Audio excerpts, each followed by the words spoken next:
안녕하십니까.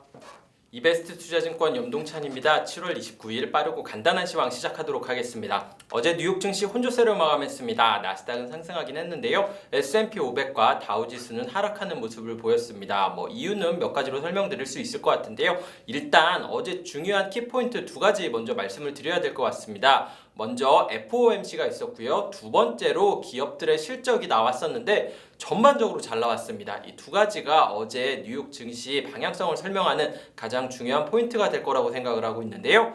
먼저 FOMC 결과에 대해서 말씀을 드리면은요. FOMC 같은 경우에는 이번에 시장 금리가 인상될 거라고 생각하는 사람은 아무도 없었습니다.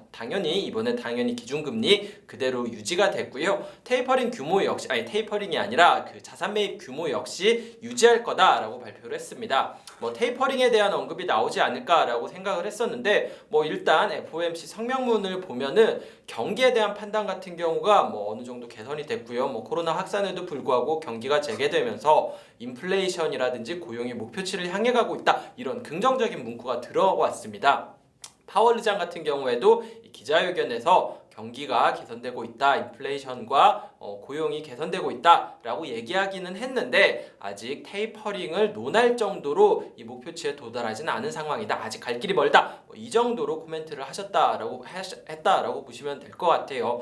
FOMC가 끝났다라고 해가지고 시장 변동성이 커지거나 하지도 않았습니다. 어느 정도 예상했었던 결과였고 그 결과대로 나왔었던 FOMC였다. 이렇게 보시면 될 것 같습니다. 기업 실적이 오히려 중요할 것 같은데요. 이번 주와 다음 주가 S&P 500 기업이 대부분이 발표되는 가장 많은 비중의 기업이 실적이 발표되는 기간입니다. 지금까지 나오는 실적 보면은 다들 너무 잘 나왔습니다. 특히 IT가 어제 오늘 실적을 많이 발표했는데요. IT들도 좋았고요. 이렇게 화이자라든지 보잉이라든지 맥도날드라든지 이런 기업들 실적이 다 전반적으로 너무 좋았어요. 그런데 주가 같은 경우에는 어땠느냐라고 보면은 실적이 좋았다고 모든 기업의 주가가 좋았었던 건 아니었습니다. 어저께 장 종료 후에 실적을 발표했었던 애플이라든지 마이크로소프트 같은 경우에는 실적 호조에도 불구하고 오히려 주가는 약세를 보였고요. 반면에 AMD 같은 기업 같은 경우에는 어제 실적이 잘 나왔는데 주가는 강세를 보였습니다. 오늘 개장 전에 실적을 발표한 보잉이라든지 화이자라든지 이런 기업들도 긍정적인 실적을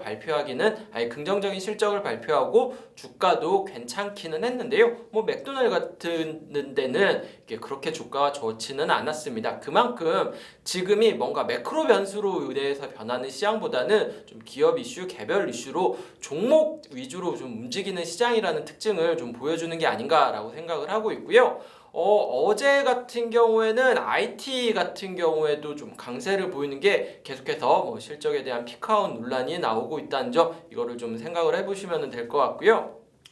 IT가 그런데 일부 애플이라든지 몇 가지 안 좋은 기업들은 있기는 했지만 전체로 보면은 커뮤니케이션 업종 같은 경우에는 강세를 보였습니다. 특히 구글이 실적 발표하고 주가가 좋았거든요. 이런 기업들이 끌면서 IT, 커뮤니케이션 이쪽은 괜찮았고요. 헬스케어도 화이자 실적 잘 나오면서 전반적으로 좋으면서 나스닥은 강했고 금융이라든지 소비재 같은 경우에는 그렇게 좋지 못한 모습을 보이면서 어제 다우와 S&P 500 같은 경우에는 약세를 보였다 이렇게 보시면 될 것 같아요. 소비재가 좋지 못한 게 좀 의외였는데요. 어쨌든 최근에 이 비용에 대한 이슈가 계속해서 부각되면서 소비재가 그렇게 강하지 못하고 경기 재개로 인해서 그로스 자체는 높아졌으나 이 높은 성장률이 유지되기는 어렵다 이런 생각들을 조금씩 하는 것 같아요. 결국에는 레스토랑 체인 업체들 지난주에 정말 좋았는데 오히려 맥도날드 어닝 서프라이즈 이후에 주가가 약한 모습을 보이고 있다 이렇게 보시면 될 것 같습니다. 이슈 측면에서는 이 인프라 법안과 관련돼 가지고 이 미국 공화당과 민주당 초당파 의원들이 이 공화당이 좀 반대를 했었는데 이 안건에 대해서 합의를 이루었다라는 발표가 있었습니다. 빠르면은 이번 주에라도 이거의 합의를 통과를 시킬 수 있을 거다라는 얘기가 나오긴 했는데 오늘 목요일이니까 사실 이번 주는 좀 쉽지 않을 것 같은데 여기에는 연방정부 부채 한도 협상 이런 것도 있어가지고 같이 통과를 시키는 게 가장 좋은 시나리오이기는 한데 이거는 조금 지켜봐야 되는 이슈다 이렇게 보셔야 될 것 같습니다.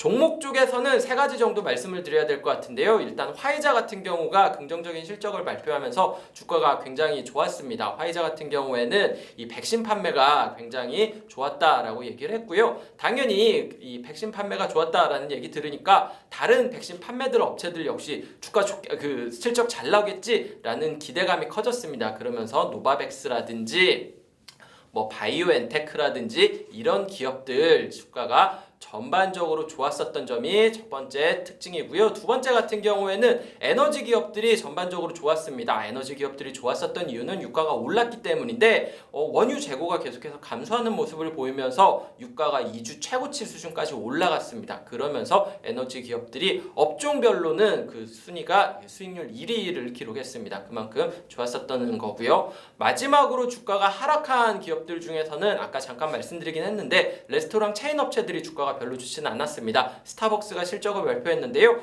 예상보다 실적은 잘 나왔는데 중국 쪽 매출이 생각보다 계산되지 않고 있다라는 게 첫 번째 이유였고, 두 번째는 원두 가격이 계속해서 커피 원두 가격이 올라가고 있기 때문에 이익률이 훼손되는 거 아니냐라는 우려가 나왔습니다. 최근에 유가도 오르고 원자재 가격도 오르고 그러면서 이 기업들의 이 이익률이라든지 비용 이슈는 계속해서 나오고 있는 문제거든요. 뭐 여기에 인건비 올라가는 것도 문제가 되고 있고요. 그런데 이 스타벅스 같은 경우는 이 두 가지 이슈가 맞물리면서 주가가 특히 큰 폭으로 약세를 보였다라고 보시면 될 것 같습니다. 실적 좋게 발표한 맥도날드도 약세였고요. 지난주에 긍정적 실적 발표했었던 도미노 피자 같은 데도 주가가 약세를 보였습니다. 소비재 업종이 전반적으로 약세를 보였던 이유가 좀 여기에도 있지 않았을까라고 판단을 하고 있습니다. 네, 오늘 준비한 빨간 시황은 여기까지입니다. 벌써 7월이 거의 막바지에 달았네요. 이번 주 다음 주는 휴가 시즌일 것 같은데 여의도에서도 점심에 밥 먹을 때 보니까 사람들이 그렇게 많지 않은 것 같더라고요. 저 같은 경우에는 휴가 좀 밀려가지고 좀 상칠은이라 밀려가지고 8월 말 9월 초가 될 것 같기는 한데요. 시청자 여러분들도 더운 날씨에 좀 휴가 가실 수 있으면은 좀 쉬시면서 건강 유의하시고 더운 날씨 외출 삼가시는 하루 되셨으면 좋겠습니다. 네, 여기까지 말씀드리겠습니다. 빨간 시황이었습니다. 감사합니다.